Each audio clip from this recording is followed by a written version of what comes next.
Today I will show how to buy shares of Calidi Biotherapeutics Inc., a clinical stage biopharmaceutical company focused on immune-oncology and targeted therapies.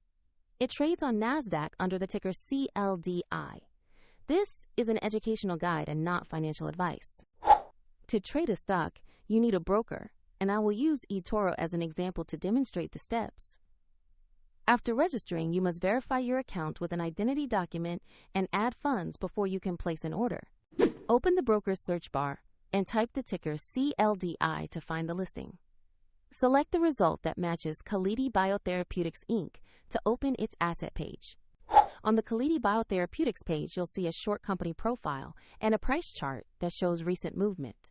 Confirm the company name, NASDAQ listing, and ticker CLDI to ensure it is the correct stock. To buy, click Invest, enter the amount you want to purchase, and review all order details before confirming. If the market is closed, your order may be queued or executed at the next open.